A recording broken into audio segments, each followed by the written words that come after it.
ताफ्यासह ambulance सोबत घेऊन या गाडीतून बारामतीहून पुण्याला पोहोचलेले आहेत. रुबी रुग्णालयामध्ये त्यांच्यासोबत त्यावेळी सदानंद सुळे, त्यांचे सगळे स्वीय सहाय्यक प्रतिभा पवार आणि सुप्रिया सुळे असल्याची माहिती सुद्धा मिळते. त्याही रुग्णालयात पोहोचत आहेत. गंभीर फार काही नाही असं कुटुंबियांकडून आणि डॉक्टर दोघांकडूनही सांगण्यात आलेलं होतं. पण पवारांना इथं येता यावं म्हणून सगळी व्यवस्था जी आहे ती आधीच करून ठेवण्यात आलेली होती. परिणामी तातडीनं त्यांना लगेच वरती नेता येईल रुग्णालयामध्ये याची सगळी खबरदारी जी आहे ती रुग्णालय प्रशासनाकडून घेण्यात आलेली होती.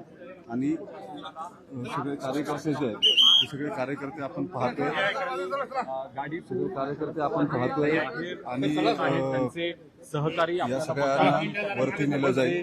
त्यांना व्हीलचेअरवर बसण्यासाठी या ठिकाणी मदत करतायत आणि व्हीलचेअरवर त्यांना एसपीचे लोक जे आहेत ते त्यांच्या सोबत करत शरद पवार बाहेर आलेले आपण पाहतोय गाडीतून आणि व्हीलचेअरवरती ते बसतील.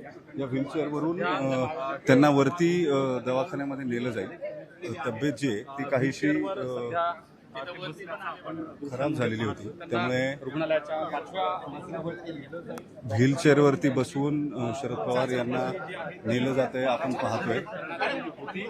सगळे सहकारी जे आहेत एसपीयूचे अधिकारी जे आहेत स्पेशल प्रोटेक्शन युनिटचे त्यांना सुद्धा त्यांच्या मदतीनं शरद पवारांना व्हीलचेअरवर बसवण्यात आलंय आणि त्यांना आता नेलं जाते. सुरुवातीला डॉक्टर जे आहेत त्या डॉक्टरांच्या उपस्थितीमध्ये त्यांची चाचणी केली जाईल. अजून त्यांना ऍडमिट करायचंय की नाही करायचं याबाबत काही निर्णय जो आहे तो झालेला नाहीये. कॅज्युअल्टीमध्ये त्यांना नेलं जाते आणि तिथून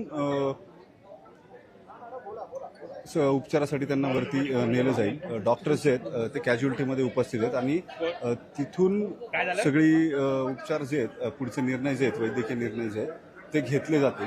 कॅज्युअल्टीचे दरवाजे जे आहेत ते बंद करून घेण्यात आलेले आपण पाहतोय आणि या सगळ्या परिस्थितीमध्ये सुप्रिया सुळे, प्रतिभा पवार या सुद्धा इथं पोहोचलेल्या आहेत रुग्णालयात आणि सदानंद सुळे जे आहेत ते सुद्धा त्यांच्यासोबत आलेले होते. आता ते आतमध्ये जात आहेत आणि नेमकी तब्येतीची सगळी काळजी जी आहे ती घेतली जाईल. पवार कुटुंबीय पूर्ण इथं दिसून आले. सुप्रिया सुळे, सदानंद सुळे, त्यांच्यासोबत प्रतिभा पवार जे आहेत त्या सुद्धा शरद पवारांच्या बरोबर रुग्णालयामध्ये दाखल झाल्यात. जी माहिती मिळालेली होती त्यानुसार डॉक्टर ग्रँट यांच्याशी सकाळी त्यांचं बोलणं झालेलं होतं आणि तब्येतीची श्वास घ्यायला त्रास होत असल्याची तक्रार जी आहे ती त्यांनी केलेली होती आणि त्याचाच परिणाम जो आहे तो डॉक्टर ग्रँट यांनी त्यांना तातडीनं पुण्याला रुबी हॉलला यायचा सल्ला दिलेला होता.